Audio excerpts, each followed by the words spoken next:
नमस्कार दोस्तों, श्राद्ध ऋतु हिंदू धर्म में बहुत ही महत्वपूर्ण माना गया है।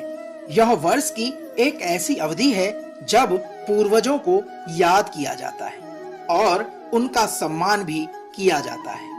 इस अवधि को पितृपक्ष या श्राद्ध पक्ष के रूप में भी जाना जाता है। साथियों, 2023 में श्राद्ध 29 सितंबर से शुरू होकर 14 अक्टूबर तक चलने वाला है। यह अवधि भाद्रपद मास की पूर्णिमा से शुरू होकर अश्विन मास की अमावस्या तक रहती है। इसी कड़ी में आज हम आपके बीच में श्राद्ध कब से है और श्राद्ध का महत्व, श्राद्ध के दौरान हम क्या करें और पितृपक्ष के महत्व के बारे में भी आपको वर्णन करने जा रहे हैं। तो आइए आरंभ करते हैं श्राद्ध और पितृपक्ष से जुड़े इस महत्व के सार को। दोस्तों, श्राद्ध का महत्व इस बात में है कि यह वह समय होता है जब पूर्वजों की आत्माएं पृथ्वी पर आती हैं और अपने वंशजों के साथ रहती हैं। ऐसा माना जाता है कि इस अवधि के दौरान किए गए श्राद्ध और तर्पण से पूर्वजों को मोक्ष की प्राप्ति होती है।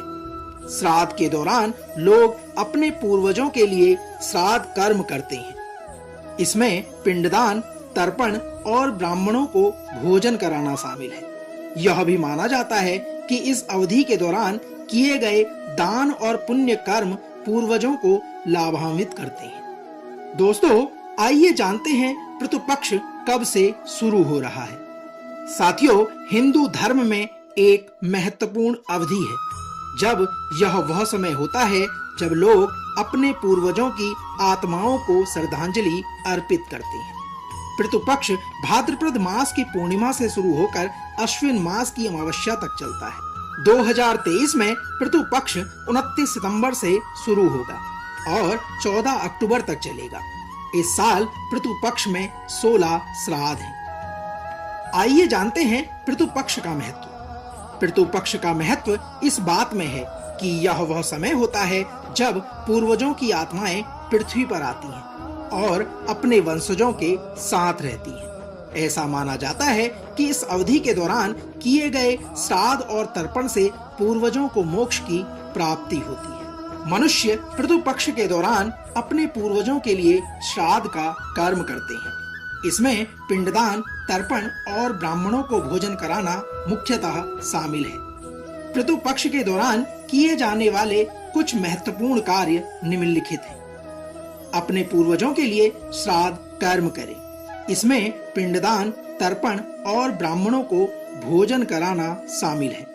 अपने पूर्वजों को याद करें और उनका सम्मान करें। उनके लिए प्रार्थना करें और उनकी आत्मा की शांति के लिए कामना करें। मनुष्य अपनी इच्छा शक्ति के अनुसार दान और पुण्य का कर्म करें। आइए जानते हैं पितृपक्ष के दौरान क्या करना वर्जित है। दोस्तों, पितृपक्ष के दौरान कुछ चीजें करने से बचें, जिसमें मुख्यतः शामिल है मनुष्य को मांस, मछली और शराब का सेवन नहीं करना चाहिए। ध्यान रहे, इस समय में मनुष्य झूठ ना बोले और किसी को नुकसान ना पहुंचाए। अश्लील या अपमानजनक भाषा का प्रयोग ना करें। किसी भी तरह का पाप करने से बचें। आइए जानते हैं क्यों जरूरी है श्राद्ध।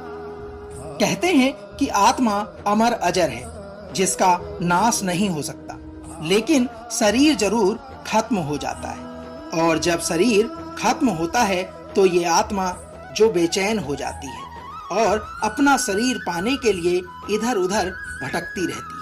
लेकिन कर्म के अनुसार आत्मा को वो पीड़ा भी झेलनी पड़ती है। यानी कि जैसे कर्म वो अपने जीवन में करता है, वैसे ही वो मौत के बाद भी पीड़ा को सहता रहता है। लेकिन मृत्यु के बाद एक परिवार ही होता है जो रीति रिवाज और तमाम कर्म कांड कर मृत आत्मा को शांति दिला सकता है। दोस्तों, मृत्यु के पश्चात क्या होता है, ये जानने की जिज्ञासा शायद आज हर किसी के मन में हो। हालांकि जीते जी ये जान पाना किसी के बस में नहीं, लेकिन गरुड़ पुराण में इसका वर्णन भी देखने को मिलता है। गरुड़ पुराण में बताया गया है कि जिस समय किसी की मृत्यु हो जाती है उस समय यमलोक में यमदूत मरने वाले के शरीर से आत्मा को निकालकर अपने साथ यमलोक में ले जाते हैं, जिसके बाद उसे यमलोक में कर्मानुसार कष्ट झेलने पड़ते हैं। भूख प्यास से बेचैन आत्मा किस तरह से तड़पती है, इसका वर्णन भी गरुड़ पुराण में किया गया है। यही वजह है आत्मा की शांति और इसकी तड़पन को कम करने का एक जरिया पिंडदान भी माना जाता है। साथियों, मृत्यु के बाद पिंडदान क्यों जरूरी है, यह भी जिज्ञासा मनुष्य के अंदर उसको कुरेदती रहती है। दोस्तों, गरुड़ पुराण में बताया गया है कि जब तक उस आत्मा के वंशज पिंडदान नहीं कर देते, तब तक वो आत्मा दुखी होकर ही घूमती रहती है।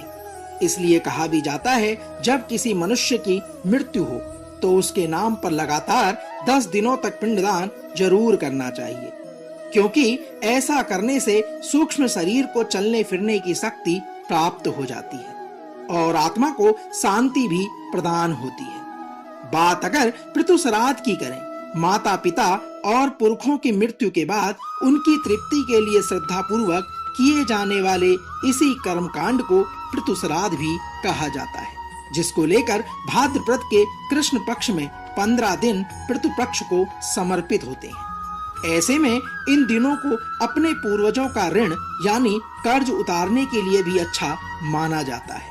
इसके अलावा कहा जाता है कि पितृ पक्ष से मृत्यु लोक से पितर धरती पर अपने घर परिवार के लोगों को आशीर्वाद देने के लिए पहुंचते हैं और इसलिए पूर्वजों की मृत्यु तिथि पर श्राद्ध किया जाता है, जिसमें किया गया पिंडदान सीधे सीधे उन तक पहुंचता है।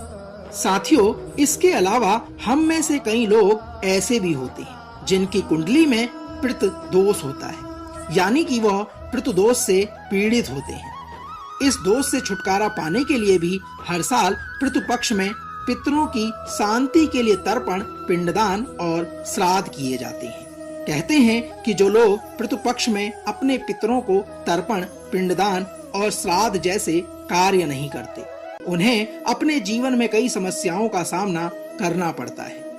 ऐसे में अगर आप भी अपने पूर्वजों का आशीर्वाद लेना चाहते हैं और चाहते हैं कि उनकी कृपा दृष्टि आप पर हमेशा बनी रहे और वो आपका सही गलत में मार्ग दर्शन करें, तो आप भी इन खास दिनों में श्रद्धा पूर्वक उनके लिए तर्पण, पिंडदान और श्राद्ध अवश्य करें। मनुष्य को श्राद्ध के दौरान अपने पूर्वजों को याद करना चाहिए और उनका सम्मान करना चाहिए। वे उनके लिए श्राद्ध कर्म कर सकते हैं और उनके लिए दान और पुण्य का कर्म भी कर सकते हैं। इस अवधि के दौरान लोगों को अपने व्यवहार में भी सावधानी बरतनी चाहिए। उन्हें किसी भी तरह का दुर्व्यवहार या अधर्म नहीं करना चाहिए। इसके बजाय उन्हें अपने पूर्वजों को प्रसन्न करने के लिए अच्छे और पुण्य कर्म करने चाहिए। दोस्तों, तो यह तो थी पितृ पक्ष से जुड़े श्राद्ध के विषय का विवरण। हम आशा करते हैं कि आज का यह अंक आपको अवश्य पसंद आया होगा। कल एक और नए अंक के साथ फिर आपसे होगी मुलाकात। तब तक ओम पितराय नमः।